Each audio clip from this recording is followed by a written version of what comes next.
How to fix Fallout 3 not launching issue on Windows. 1. Run Steam or Fallout 3 as an administrator. 2.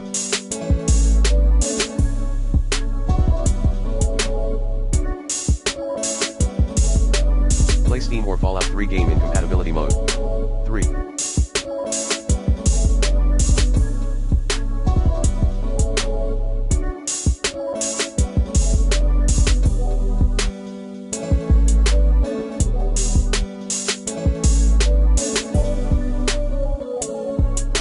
Update your graphics driver using the recommended Avast driver updater in this video guide.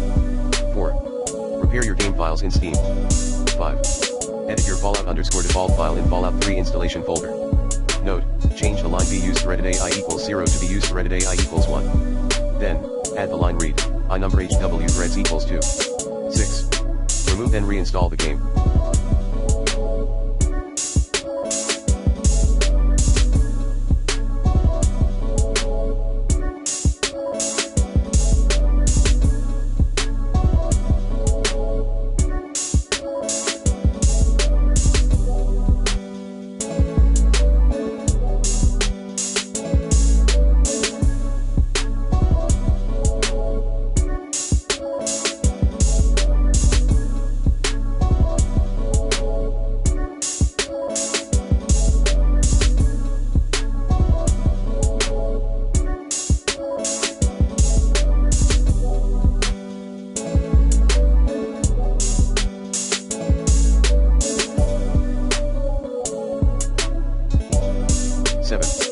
Install the latest game patch.